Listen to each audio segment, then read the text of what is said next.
감사합니다. 이렇게 귀한 모임에 초청해 주셔서 감사합니다. 아까 우리 정 목사님 말씀처럼 지금은 영적 전쟁터입니다. 우리가 제일 걱정하는 것이 앞으로 다음 시대에 설교를 마음대로 할 수 있을까? 교회를 마음대로 다닐 수 있을까? 기독교적 가치를 제대로 전파할 수 있을까? 염려가 되는 이런 시대에 살고 있기 때문에 이 종교의 자유가 정말 중요한 시기에 처해 있다고 생각합니다. 이런 절대절명의 시기에 우리 고신의 정신을 회복하고 또 우리가 나갈 길을 밝혀야 되겠다는 뜻을 가지고 이 일을 시작하신 우리 존경하는 우리 이성구 목사님을 비롯해서 고명길 목사님, 또 옥재범 목사님, 또 박경만 목사님을 비롯한 이런 분들, 또 차원 목사님을 비롯한 젊은 이인성 목사님 이런 분들, 또 농객으로 큰 역할을 하시는 우리 김한식 목사님, 또 박남물 목사님 이런 분들 노력으로 오늘 같은 모임이 있는 줄을 생각합니다. 저는 잘 할 줄 모릅니다. 제가 아직 이론적으로 체계를 못 세웠기 때문에 이런 모임을 통해서 또 배우고 또 깊이 생각하는 그런 기회가 됐으면 좋겠다 생각이 들고요. 어떤 불의한 정권이나 불의한 시대는 그 한 사람만으로 되는 것이 아니고 그 주변에 부역자들이 있습니다. 부역자들이 있기 때문에 가능한 거거든요. 히틀러가 유대인 600만 명을 학살하지 않았어요. 나중에 아히만이 법정에 섰을 때 나는 책임 없다. 난 시킨 대로 했다. 이렇게 말했을 때 그때 독일 유명한 여성 철학자 한나 아란트 이런 말합니다. 당신은 큰 죄를 짓다. 그 죄가 뭐냐? 생각하지 않는 죄를 짓다. 이렇게 말한 적이 있는데 정말 우리 주변에도 보면 부역자들이 있기 때문에 이 불의한 일들이 계속해서 되고 있는 거죠. 문제는 교회 안에도 부역자들이 있습니다. 우리 일제시대 때도 보면 이런 부역자들이 있어왔기 때문에 일제 식민 통치가 가능했던 거거든요. 한 가지 말씀드려볼게요.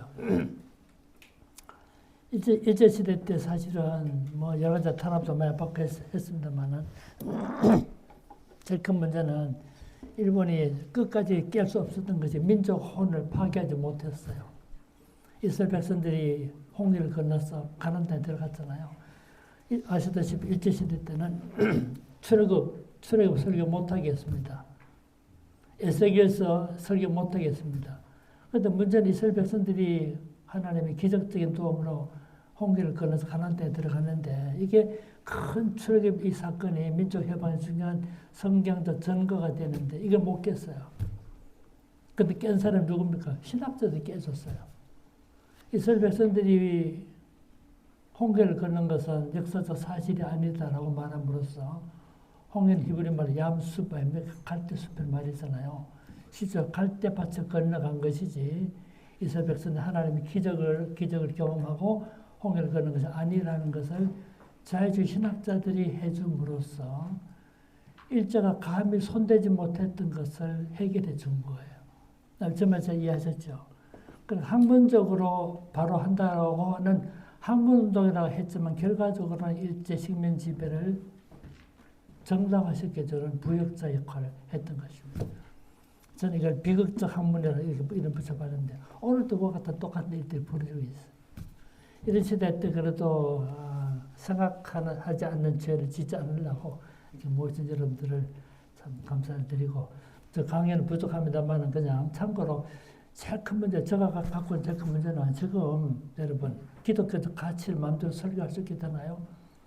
동성애가 법적으로 정리되고 나면 동성애에 대해 설교 못하니까 동성애 제약이라고 설교 못하니까 결국 기독교적 가치를 우리가 포기할 수밖에 없게 되는 거죠.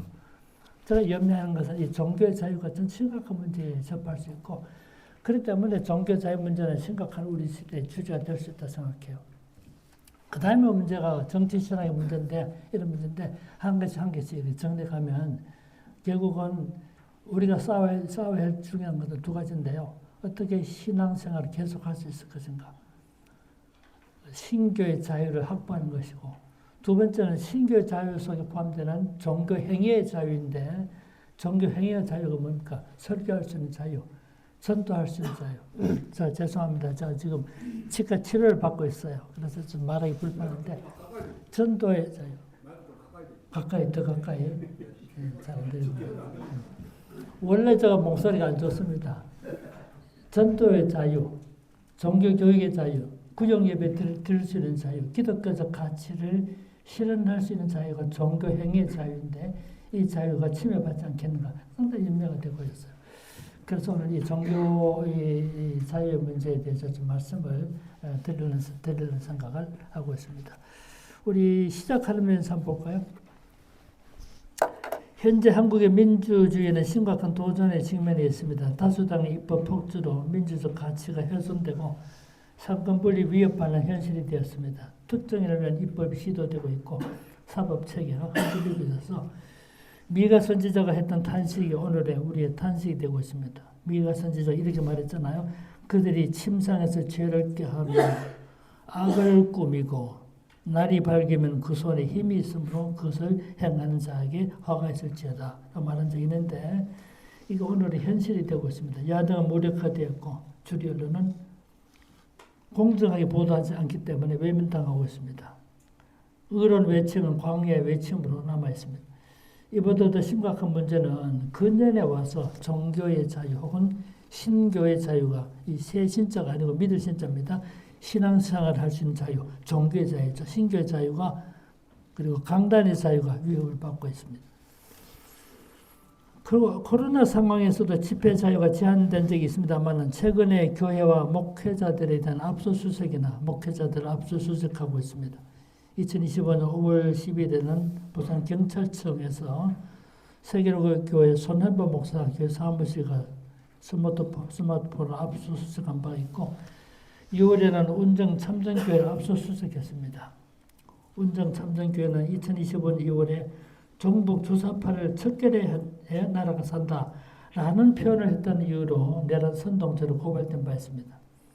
그런가 하면 7월 18일에는 이른바 최상병 특검 수사팀이 여의도 순복음교회 이영훈 목사 집무실과 거주지를 압수수색했고 극동방송 이사장 김정한 목사 사무실과 거주지를 압수수색했습니다. 7월 2일 날 특별검사팀이 공식적으로 활동을 시작했는데 바로 2주 후에 한국을 대표하는 순복음교회와 극동방송과 그 대표에 대해서 압수수색을 감행한 것입니다. 그런가 하면 세계로교회 손흥민 목사는 9월 8일 날 오후 11시 24분경에 공직선거법 및 지방교육자치법 위반 혐의로 구속됩니다. 엄성한 영장전담 부장판사가 도망갈 우려가 있다라는 납득할 수 없는 이유로 구속영장을 발부했습니다. 이에 제기한 구속 적부심사 청구마저도 기각됩니다. 이와 같은 교회와 목회자에 대한 압수수색과 법적 제재는 민주국가에서 전례가 없는 일이었습니다. 30년 이상 한 교회에서 목회한 사람을 도주가 있다라고 도주 우려가 있다라고 판단하는 것은 누가 봐도 상식적이지 않습니다. 이런 현실 때문에 종교의 자유 혹은 신교의 자유를 생각하지 않을 수 없게 됐습니다.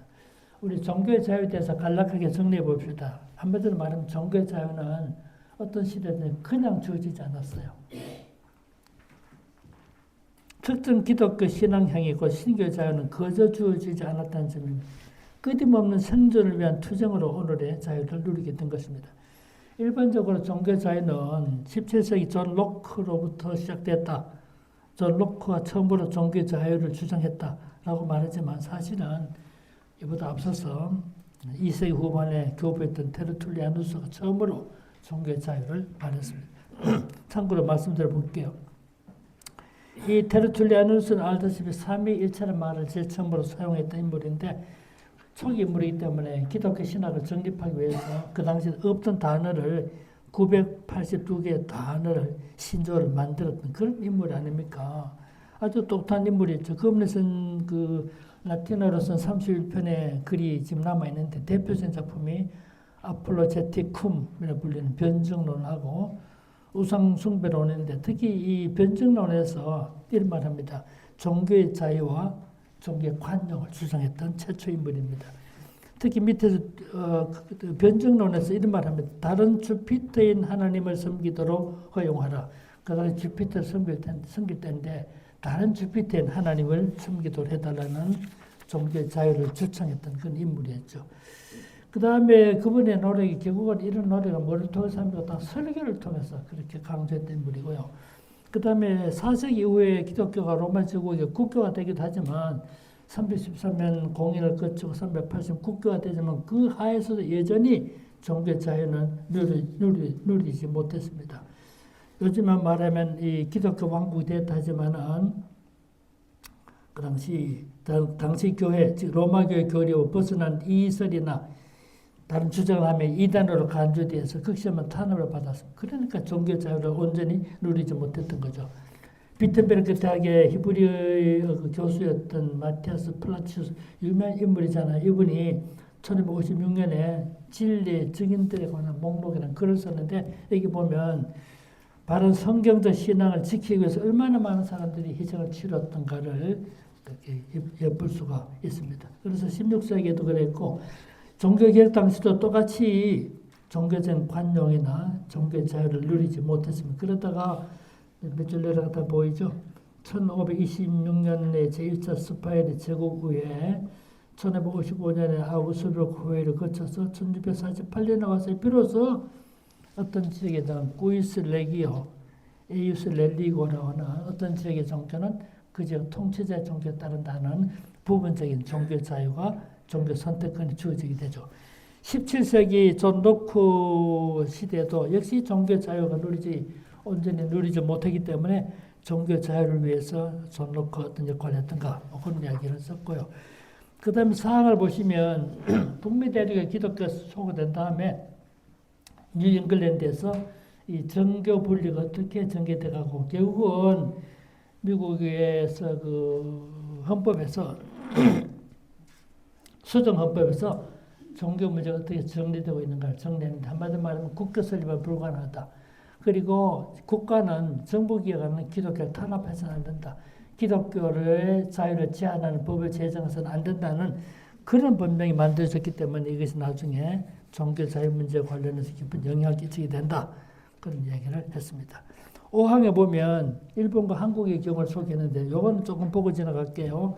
5항입니다. 이와 같은 종교의 자유 혹은 종교 분리 원칙은 그 대부분의 성문 헌법 국가에서 보장되고 있고 1949년 국제연합 총회에서 채택된 세계 인권선언, 1966년에 채택되고 1976년부터 발효됐던 시민적 및 정치적 지혜 권리에 관한 국제규약에서도 종교 자유를 포함하고 있습니다. 그래도 지켜지지 않았죠. 조선이 일본의 통치에 있던 시기, 조선에 적용된 그 헌법은 뭐냐면 대일본 제국 헌법인데 여기도 비록 제한이 있긴 했지만은 종교 자유가 규정되어 있었어요. 예컨대 대일본 제국 헌법 제28조 보면 일본 신민은 안녕과 질서를 방해하지 않고 신민으로서의 의무에 어긋나지 않는 한에 있어서 신교의 자유를 갖는다. 약간 제한을 두고 있지만 신교의 자유를 말하긴 했어요. 이와는 달리 현재 일본의 헌법 제20조에서는 종교의 자유를 규정하고 종교 원리 원칙을 명확히 규정하고 있습니다.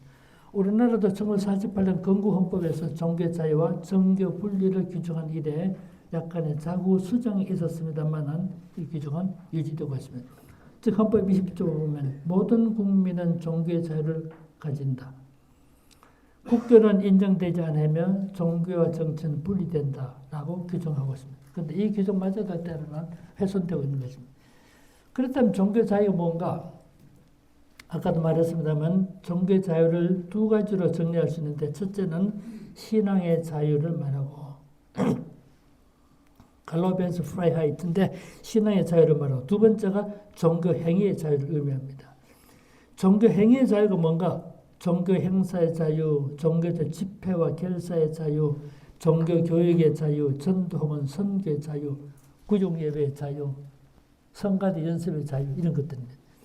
이런 것들을 세분할 수 있는데 종교적 행사의 자유란 그 믿는 바를 외부적으로 표현하는 각종 예배나 종교 의식의 자유, 거기에 참여하거나 참가하지 않을 자유를 의미합니다. 이처럼 예배의 자유는 종교의 자유에 속한 근원적이고도 기본적인 자유라고 할 수 있습니다. 저는 이렇게 생각합니다. 교회가 어떤 정하고 뭐 정치 설교 어떻게 정의할 것인가 좀 다를 수 있기 때문에 정치 설교할 수 있는 두 가지 조건, 두 가지 요구. 첫째, 신흥교의 자유가 훼손될 때. 둘째, 종교 행위의 자유가 훼손되거나 거부되거나 제한받을 때. 그때는 당연히 정치적 설교해야 된다고 생각합니다. 종교적 집회와 결사의 자유란 종교적 목적을 가진 집회, 단체 결성, 교단의 형성 등을 말하는 이에 참가하거나 가입하거나 탈퇴할 수 있는 자유를 의미합니다. 종교 교육의 자유는 국공립학교에서 특정 종교 교육이 불가능하지만은 사립학교에서의 종교 교육은 보장됩니다. 구체적으로 말하면 종립학교를 설립할 자유와 고신대학교 같은 종립학교 아닙니까? 그런 학교에서의 종교 교육의 자유, 종교 교육을 받을 권리를 보장해야 한다는 이게 종교 행위의 자유를 의미합니다. 그래서 독일의 법학자인 콘라드 해체는 신앙의 자유, 예배의 자유, 종교적 결사의 자유를 종교의 자유의 본질적 요소라고 말한 바가 있습니다. 그런데 이런 자유들이 침해받게 되기 때문에 우리가 정체적인 정체적 설교를 할 수밖에 없는 것이죠. 기독교인들에게 있어서 예배는 종교 행위의 자유일 뿐만 아니라 신앙의 대상과의 만남이 이루어지는 것으로서 교회의 가장 중요한 첫 번째 사명으로 일컬어져 왔습니다. 일반적으로 교회 사명 네 가지를 말하잖아요. 예배를 비롯해서 증거, 교육, 봉사 그것입니다. 이 네 가지 사명은 교회 본질과 관련되면 교회 존재 이유가 되기 때문에 그래서 기독교인들은 집회와 예배를 소중하게 여겨왔던 것입니다. 그런데 이런 자유마저도 때로 침해받을 수 있기 때문에 그동안 종교 자유 어떤 침해를 받았고 이런 상황에서 종교 자유를 지키기 위해서 어떻게 투쟁해 왔던가를 간략하게 정리해 보겠습니다. 초기 기독교. 초기 기독교는 아시다시피 로마 제국에서 종교는 두 가지로 구분됐잖아요. 합법적 종교, 불법의 종교. 황제 숭배를 거부하는 종교는 더 불법의 종교이기 때문에 탄압을 받았던 것을 우리가 다 잘 아는 내용입니다.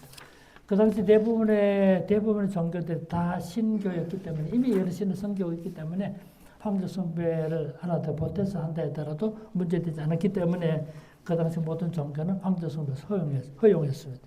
그러나 기독교는 그렇게 할 수 없었기 때문에 그건 그 당시 탄압을 받았고 탄압을 받으면서도 신앙을 지키기 위해서 투쟁할 수밖에 없었고 그런데 힘이 없었기 때문에 많은 사람이 순교자에게 갔던 것입니다. 이 당시 기독교 가르치는 가치는 그 시대 로마가 가르치는 가치와 달랐기 때문에 일반적으로 전도된 가치, 기독교 가르치는 하나님의 나라를 전도된 왕국.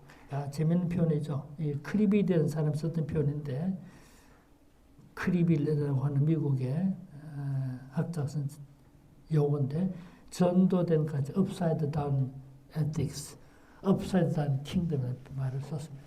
로마인들이 받지도 못하고 행하지도 못할 풍습을 전하는 자로 고발됐던 기독교인들이 가졌던 기독교적 가치는 바로 그 시대 가치로서는 받아들일 수 없었기 때문에 심지어 야만인의 철학이다 이런 말까지 들었던 것이죠. 이런 시대 때 기독교 신자들이 신앙의 자유를 지키기 위해서 투쟁했고 결국 순교자 길을 갔는데 그 점 밑에 조금 적었습니다. 아마 다 읽을 필요도 없겠습니다만은 순교자 수가 대가 얼마쯤 될까?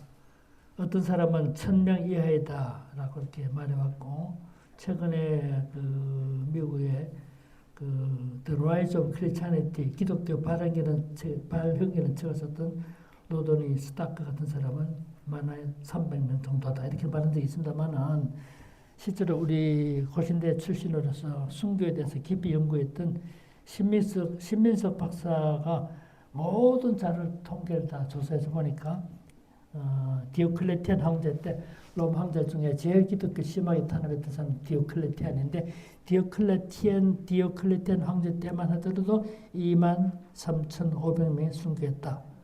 그 중에서 850명의 순교자는 명단을 확인할 수 있다. 이렇게 박사학위 논문을 쓴 바가 있습니다. 어떤 이런 초대의 교회적 상황에서 기독교 지도자들이 종교 자유를 강조하고 신교 자유를 강조하면서 투쟁했고 그것이 그들의 설교의 중요한 내용이고 변증 문서를 통해서 기독신앙 옹호하고 저항했다. 이렇게 말씀드릴 수 있습니다. 두 번째 한 게 보면 그 밀라노에 그 암브로시우스가 있습니다. 암브로시우스에 대해서 잘 알려지지 않은 내용들이 있기 때문에 제가 좀 말씀을 드리려고 그럽니다. 암브로시우스는 그 당시 신앙의 자유뿐만 아니라 기독교적 가치를 훼손하는 그 당시 황제하고 싸워서 황제가 사과를 받는 적이 있는 사람이에요. 대단한 인물이죠. 상당히 영향이 컸던 인물인데 잠시 그 부분을 보겠습니다. 라틴 교부 암브로시우스는 헬라 교부 크리소스토모스와 함께 당대 최고의 설교자였는데 그는 어거스틴, 그 다음에 제롬, 그 다음에 그리고리와 함께 라틴 교회 4대 스승으로 일컬어지고 있는데 그는 교회의 자율과 독립을 위해서 싸웠고 기독교적 가치 실현을 위해서 설교했던 인물이었어요. 심지어는 황제와 싸웠고 황제에게 사죄를 요구하고 사과를 받았던 일이 있습니다. 네 가지 사실을 소개해 보고자 합니다. 첫째, 암브로시우스는 그라티누스 황제를 설득해서 서유럽의 아리우스파를 축출하도록 이단 종파였으니까 법안을 제정하라고 요구했습니다. 그런데 법안을 제정하기 전에 이 전투에서 황제였던 그라티누스가 마그누스 막시무스에게 피해를 당함으로써 실현은 되지 못했습니다. 두 번째, 이런 일도 있었어요. 암브로시우스는 로마의 승리 여신상을 철거하도록, 이거는 승리 여신상을 철거하도록 제안했습니다. 그래서 철거하게 만들었어요.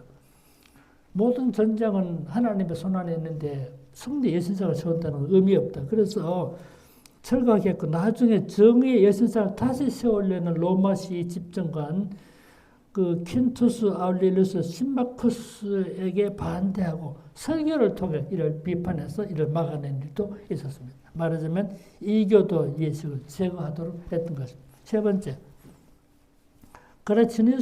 그라치아누스 황제 죽으니까 이복 동생 발리티아누스 2세 황제가 되는데 그의 어머니 유스티나가 섭정을 하면서 385년과 386년 부활절 전후에서 두 차례 암브로시우스가 관리했던 밀라노의 바실리카 포르치아나 성당 이름이에요. 대성당을 이단인 아리우스파에게 양도하라고 요구했습니다.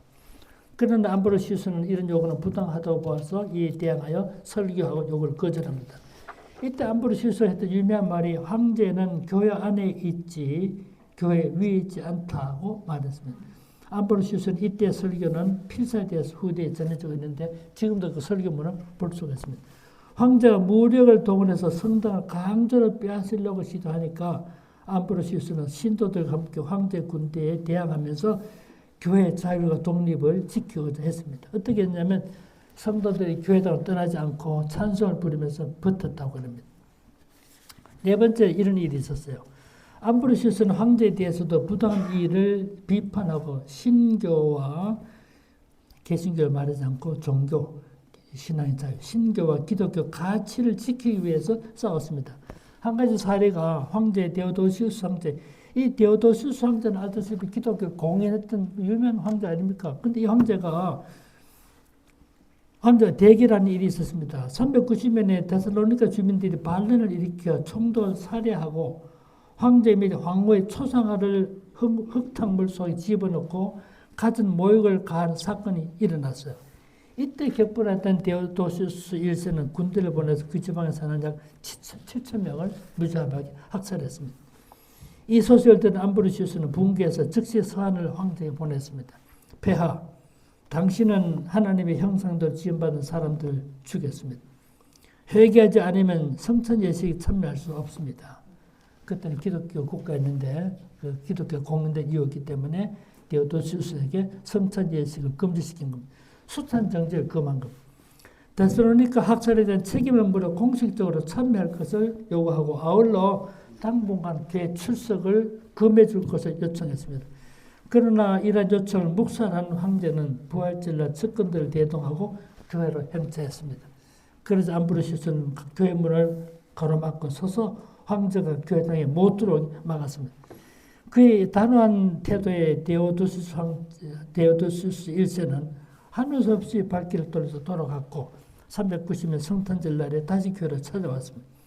암브로시우스는 이번에도 입구에서 황제를 제지하며 그에게 데살로니가 학살에 대한 사죄를 촉구했습니다. 그러자 황제는 결국 암브로시우스의 요구에 굴복해서 자신의 잘못을 뉘우치고 참회하는 정말 이야기 어려운 있을 수 없는 일들이 발생했던 것입니다. 학살 사건이 일어나고 8개월이 지난 때였습니다. 암브로시우스는 황제 불의를 가르치고 설교하고 회개를 촉구한 것입니다.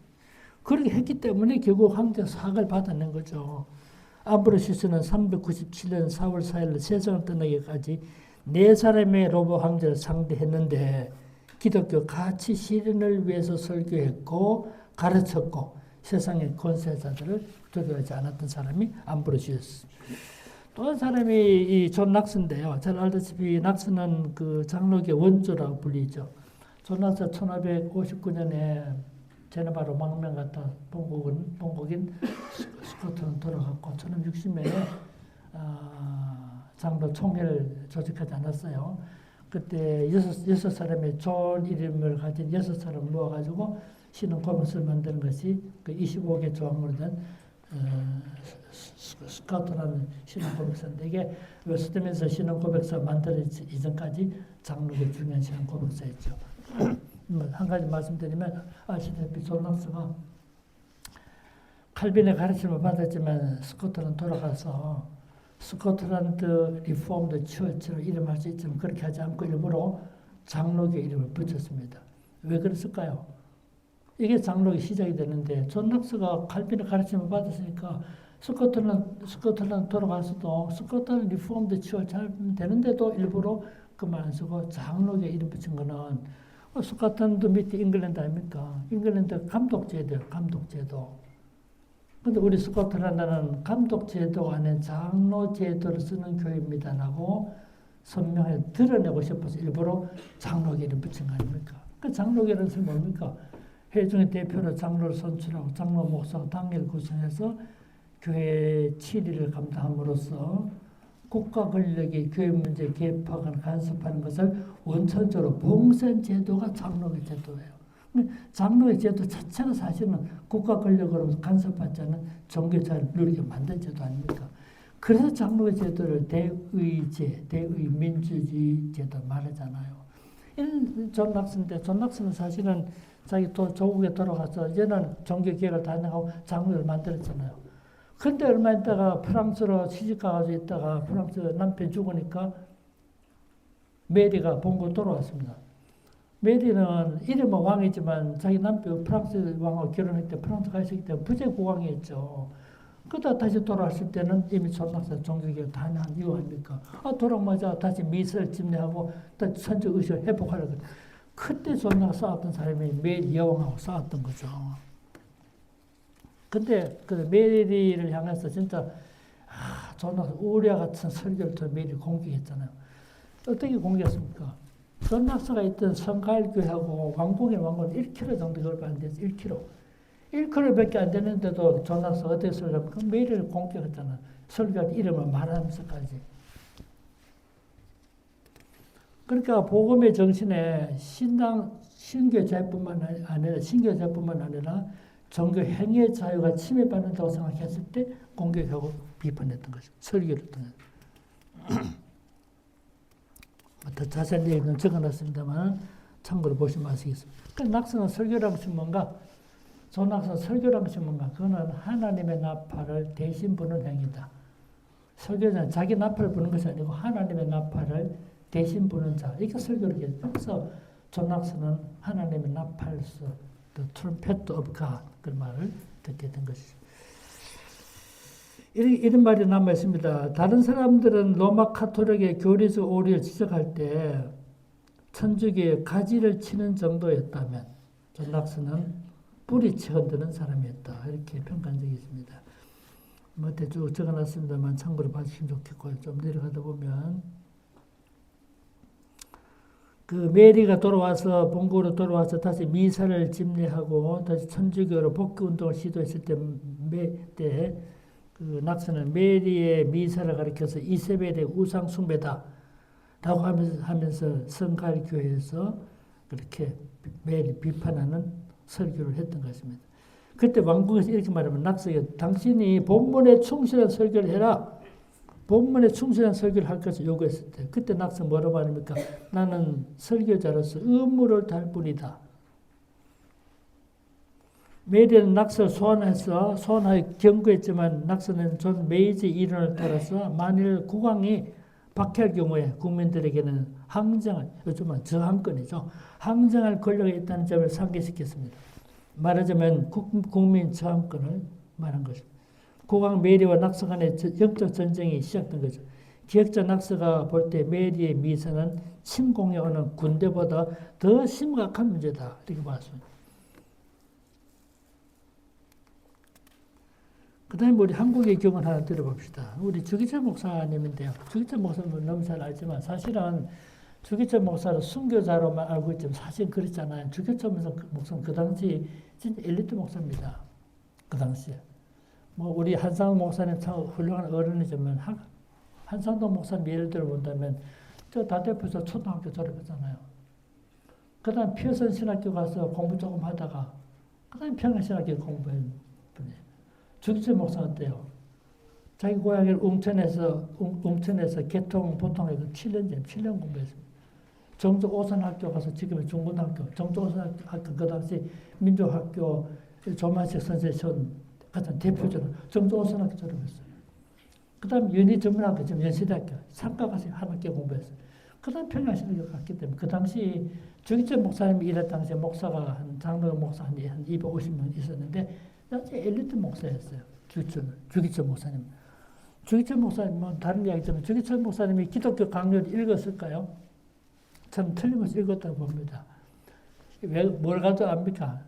기독교 강요가 일본에서 번역됐을 때, 그 사장이 살아있을 때, 한국이 기독교 강요 몇 건 팔았는가 그 자료 갖고 있어요. 내가 지금 뭐 들었는데 깜짝 잊어버렸는데 생각보다 훨씬 많더라고요. 한국의 기독교 강요가. 그 다음에 목사 250명 정도 있었는데 주기철 목사는 엘리트 목사이기 때문에 그 한국에 판매됐던 기독교 강요 부수를 기사는 틀림없이 읽었던 거예요. 엘리트 목사였어요. 설교도 정말 훌륭한 설교자였어요. 뭐 그 이야기 다 하려면 시간이 없는데 근데 주기철 목사님이 1934년에 종교 15 8월호에다가 사회 준비라는 설교를 썼습니다. 설교를. 이 똑같은 설교를 1935년 동일한 설교를 했고요. 이 설교가 비슷한 설교가 1935년 12월 9일에 평양신학교에서 했던 일사가고는 설교예요. 그 다음에 1935년 5월 달에 5월 1일부터 5월까지는 이건 문서에 없습니다만은 금강산 수영관에서 200명의 목사 앞에서 설교했던 설교가 예언자의 건너연 설교. 이 설교가 요즘식으로 보면 다 청세 설교입니다. 사실은 따져보면. 예언자의 건너연 설교할 때 200명 목사 앞에 놓고 어떻게 지금 목사 된 사람이 일본 선수 앞에서 말도 못할 쩔쩔 맬 수 있느냐? 그렇게 책망했잖아요. 그때 일본 선수가 중지 외칩니다. 그 설교 다 못하고 설교가 끝나야 되죠. 주기철 목사님의 설교는 당시 요즘식으로 말하는 정치 설교한 거 사실. 여기 다른 내용도 많이 기록되어 있습니다만은 대단한 어른이었음을 우리가 알 수가 있습니다. 근데 사실 주기철 목사님이 감옥에 갇히고 4차례 감옥 갇혔는데 주기철 목사님이 투옥된 기간이 약 7년 정도 됩니다. 따져보면. 말다시피 주기철 목사님 평양신학교 졸업했을 때 1925년이거든요. 평양신학교 졸업하던 그의 남산에 조선신궁이 만들어집니다. 상징적인데 자신이 신학교 졸업한 그때에 해양을 자신이 투쟁의 대상인 조선신궁이 건립됐던 거죠. 그래서 1931년에 주기철 목사님이 초란교에 있을 때 벌써 시자천비가 강요될까 얘기하고 반대하는 설교를 했잖아요. 정치 설교한 거죠, 그때. 성경 본문만 설교한 것이 아니고. 주기철 목사님이 저기 초란교에 6년 가까이 있다 마저 문창교에 갔잖아요. 문창교에 가서 한 6년 계시다가 그 다음에 1934년도에 35년대 평양 산전교를 가게 되죠. 근데 주 목사님이 항상 생각했던 건 뭐냐면 신앙을 지키기 위해서는 투쟁하고 싸울 수밖에 없다는 생각이고 싸우다 보면 너무 피해가 많으니까 내가 대신 싸울 테니까 당신들은 뒤에서 기도해달라 이렇게 했었어요. 근데 감옥에 갇혀 지난 동안 제일 큰 어려움이 뭐냐면 이렇게 그랬었으면 동료들의 동료들의 몰이해. 다른 건 다 참고 지낼 수 있었는데 동료들이 자기를 비난하는 것에 대해 너무 큰 고통을 당했어요. 그 얘기를 좀 적어놨는데요. 주기철 목사는 1934년 사회준비란 설교 이후 마지막 10년간은 가장 고통스러운 시간을 보냈습니다. 부인 안갑수의 싸움에 사별도 아픔이었고 일경의 거듭된 탄압과 회유, 4차례 툭, 고문 협박도 참기 어려웠지만 이보다 더 큰 아픔은 동료 목사들의 비난과 정죄였습니다. 일본 조합교회 도미타 미치르가 평양으로 와서 며칠 전 추락했던 주기철 목사와 면담하면서 신사참배를 설득하려 했을 때에 이에 반대하여 신앙행위 자유를 요구하는 끝없는 반응을 제지하며 꾸짖는 이는 다름 아닌 평양 평신 17회 졸업생 이승길 목사였어요. 추락한 지 며칠 안 돼가지고 지금 밑질하고 토론하면서 신앙의 자유를 지키려고 말했을 때 끊임없이 발을 제지했던 사람이 동료 목사였던 이승길 목사였어요.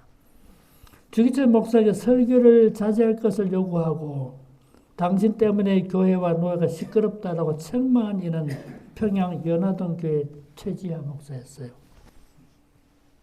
그는 일본 형사보다 앞서 주 목사에게 교회 사면을 요구했던 것입니다. 일경의 압력이 있었지만 주기철 목사를 파면하고 산전 교회를 무력화한 것은 다름 아닌 최지하 목사와 평양 노회였어요. 1939년 12월 19일 평양 노회는 임시 노회를 소집하고 주기철 목사 파면했습니다. 파면 이후가 권징조를 19조를 들었어요. 딱 법을 들고 나오죠. 법을 들고. 총회장의 경고를 따르지 않았다는 것입니다. 그리고 산전교회 7장로를 정지시키고 신사참배 반대하는 선교사 편하설인데요. 산전강단 설교 금시켰습니다. 이 결의를 할 때 아니오라고 반대한 노예원은 단 한 사람뿐이었어요. 그가 이름은 무명의 목사 우성옥 목사였습니다. 선교사 편하이제는 불법이라고 소리치며 눈물을 흘리고 자리를 떴다 그럽니다. 다급했던지 평양노회는 정기노회를 기다리지 못하고 임시노회를 소집해서 주기철 목사를 정지했던 것입니다. 3개월이 지난 후 평양노회는 평양 연화동 교회에서 정기회를 모여서 평양교회 목사 명부에서 주기철을 삭제합니다. 그러니까 주기철 목사가 제일 힘들었던 동료들 때문에 너무 힘들었다. 동료들 때문에. 1940년 3월 24일 부활주일날 산전 강단에 신사 참배론자를 강단에 세우기 위해서 회중을 밀쳐내고 길을 튼 이는 다름 아닌 목사들이었어요. 누굽니까? 장훈경, 이인식, 박근규, 심익현, 김선아 목사, 그리고 김치성, 변경원 장로들이었어요. 이들이 이른바 산전교회 정권위원들이었는데 이들은 일본 경찰의 호의를 받았지만 성도들의 저항에 부딪히자 그날짜로 산전교회도 강제 폐쇄합니다. 일본의 지시를 받았다 할지라도 교회를 산전교회 폐쇄한 사람은 목사들이었어요.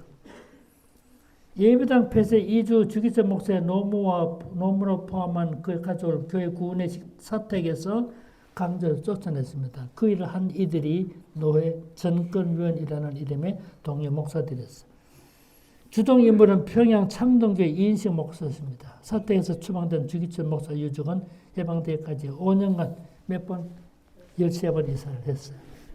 거처를 찾아 유랑하며 평양 거리에 비유했던 것입니다. 그래서 거기다 보시면 기록됐지만 주기철 목사에게 있어서 가장 고통스러운 일은 일경의 탄압이나 고문이 아니었고 동료 목사들의 정죄였습니다.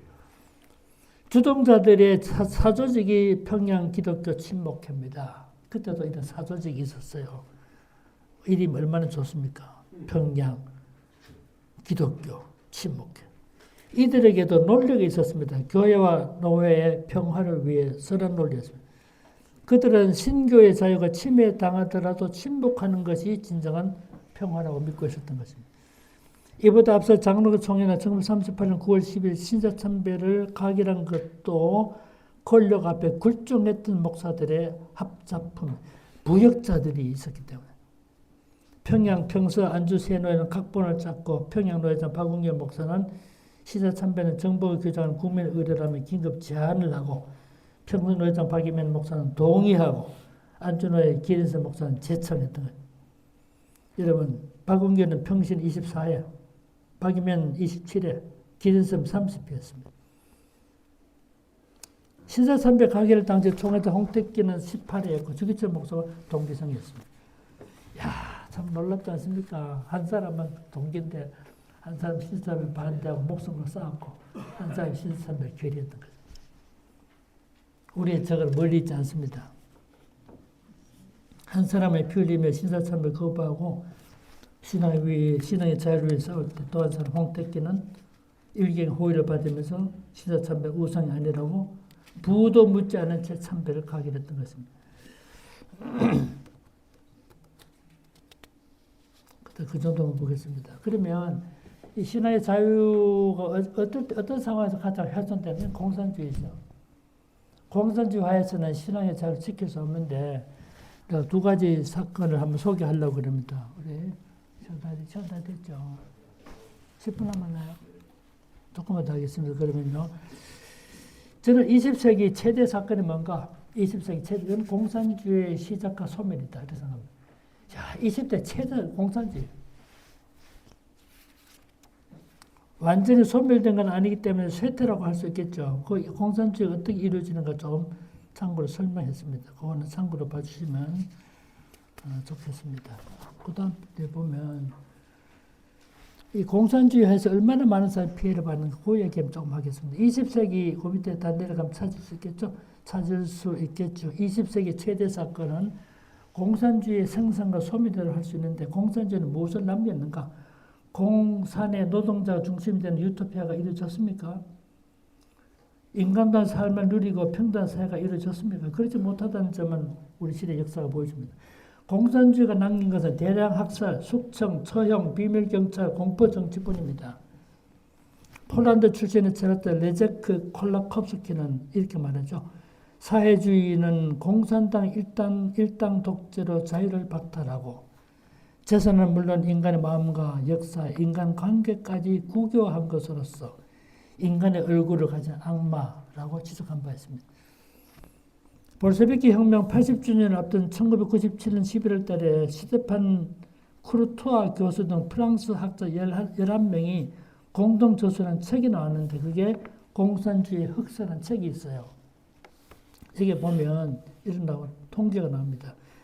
공산주의가 남긴 것은 그 비참한 사륙의 역사뿐인데 약 1억 명이 죽임을 당했다. 소련에서 2천만, 중국에서 6,500만, 베트남에서 100만, 캄보디아에서 200만, 동유럽에서 100만, 남미에 15만, 아프리카 170만, 아프가니스탄 150만, 북한 300만. 야, 그래서 공산주의 기구 및 비집권 공산당에 의해서 희생된 자 수가 얼마나 됩니까? 2억 명이 다른다는 거죠. 이 중 가장 큰 핍박을 받은 집단이 바로 기독교 교회입니다. 그래서 기독교는 반공주의 할 수밖에 없고 좌파들에 대해 경계할 수밖에 없는 것입니다. 공산주의 가장 큰 특징이 인간 생명을 소중하게 여기잖아요. 그렇게 하면 사람을 죽이는 일을 보통 생각해. 인간 생명을 소중하게 여기잖아.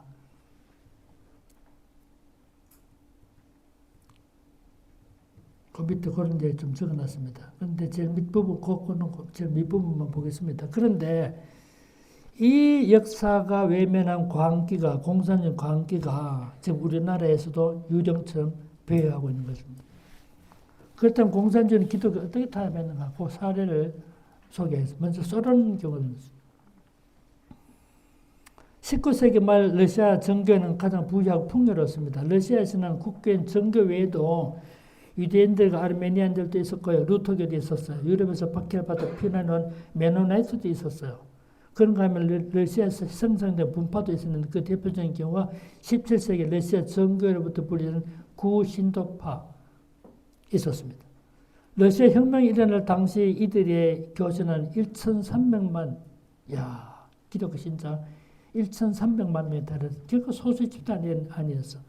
근데 그 외에도 독일 경건주의 영향을 받은 슈툰다파도 있었고요. 러시아 정부는 이들에게 처음에 관용을 베풀었었어요. 그래서 기여간 차이에도 불구하고 자유 평등을 누리고 있었습니다. 그런데 공산화된 거죠. 1917년 10월 볼셰비키 혁명과 공산 정권의 수립으로 교회는 순환을 당하게 됩니다. 이게 이 말씀드린 이유는 공산 정권이 권력을 잡게 되면 이런 수순을 밟게 돼요. 첫 번째가 뭡니까? 첫 번째로 기독교 지도자들을 제거했어요. 소련에서 제일 처음에 공산당이 권력을 잡은 다음에 제일 처음 했던 일이 기독교 지도자를 제거합니다. 1917년부터 19년 어간에 28명의 주교들과 1215명의 사제들을 총살시켰어요. 1917년 11월 정교의 총대주교로 선임된 티콘, 이분은 천주교만 교황 같은 우리나라 같은 황영지 뭐 이런 사람. 이 사람은 투옥되어 박해를 받았으나 국제적 여론 때문에 죽이지 못했어요. 1922년 269명의 사제들과 1962명의 수도사와 3,447명의 수녀가 죽임을 당합니다. 첫 번째는 기독교 지도자들 제거. 두 번째가 뭐냐면 재산을 몰수했어요. 교회 재산을. 교회 소유 재산. 성직자들의 재산을 다 몰수합니다. 이게 두 번째 조치였어요. 그래서 당시에 1026개 수도원 중에서 우선 687개 수도원을 폐쇄하고 재산을 몰수합니다. 그런 이야기 쭉 나옵니다. 다 말씀드리려니까 시간이 다 돼가기 때문에 쭉 내려가다 보면 그 당시 총대주교 그 정교회 총감독 티콘이 체포돼 사형 언도까지 받았지만은 그 당시에 풀려납니다. 국제적 여론 때문에. 근데 그분 임종 직전에 남긴 말이 이 밤은 매우 길고 어두울 것이다. 그렇게 하고 있었습니다. 세 번째 조치가 어때면 그 다음에 교회를 기독교를 이관시킵니다. 교회를 이관하고 분열시킵니다. 그 일부는 감옥에 투옥시키고 일부는 가만둠으로써 그 사람들의 묵시적인 지지 세력을 만들어버렸어요. 교회를 분열시키고 이관시켰습니다. 심지어는 혁신교회라고 하는 이 교회를 조직해서 교회를 분열시켰죠. 히틀러 했던 방법 똑같은 방법. 네 번째 뭡니까? 예배를 방해합니다. 네 번째 예배 방해. 말할 것 없이 이런 이유를 제시해서 집회를 제한하고 방해하고 나중에는 공개적 예배가 불가능하게 됩니다. 마지막 단계가 기독교 신앙을 금지하는 것입니다. 이런 식으로 기독교를 탄압했던 것이죠. 그 외에 다른 얘기도 많이 적어놨는데요. 그 당시 기독교인들 얼마나 많이 죽임을 당했고 몇 개 교회가 파괴됐고 쭉 적어놨습니다.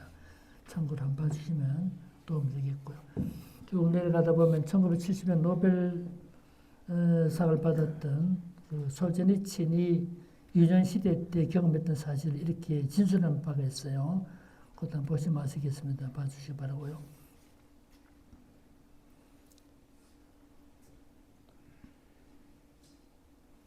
제일 마지막 부분입니다. 러시아에서 공산주의를 체험했던 솔제니친은 공산주의는 아직도 치료할 수 없는 최악의 미치광이 병이라고 비판하면서 1918년부터 1919년까지 매달 1000명 이상의 사람들이 어떻게 해요?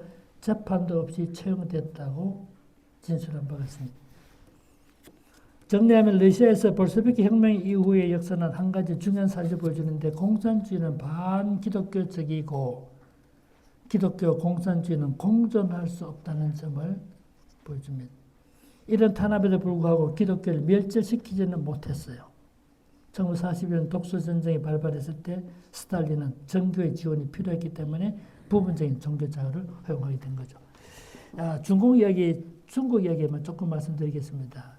봅시다. 중국에 공산이 된 다음에 중국 현대사를 참혹하고 강포했어요. 그래서 송재윤 교수가 쓴 책에 보면 중국 현대사를 슬픈 중국이다 이렇게 말한 적이 있는데 이 당시 중국에서 얼마나 많은 사람이 죽임을 당했던가 쭉 적어놓은 것이니까 참고로 말씀 좀. 중국에서도 마찬가지 방법입니다. 교회당을 징발했고요. 좀 내려가다 보이죠?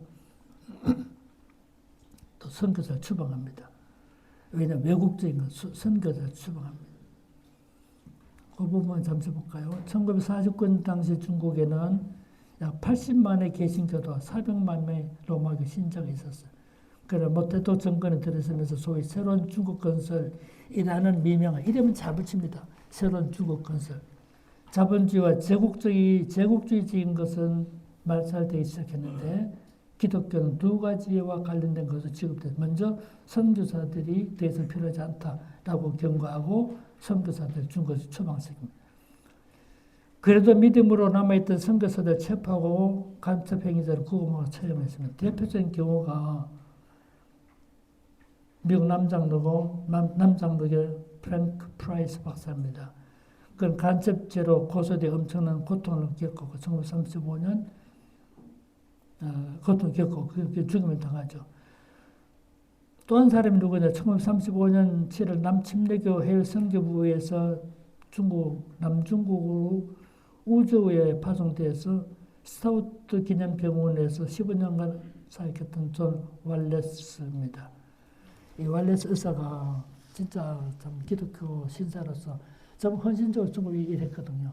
근데 공안에 와가지고 자기 침대 밑에 총을 밑에 갖다 놨어.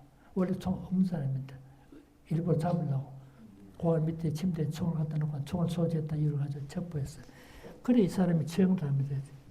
근데 왈레스 죽고 나서 처형되고 나서 너무 그 고문의 흔적을 숨기려고 보여주지 않았잖아요. 이 왈레스 기념해서 만든 병원이 부산의 침대병원입니다. 그 부산 침대병원에 왈레스 기념병원 있잖아요. 왈레스 메모리 하스피털. 이 왈레스 기념한 병원이었어요.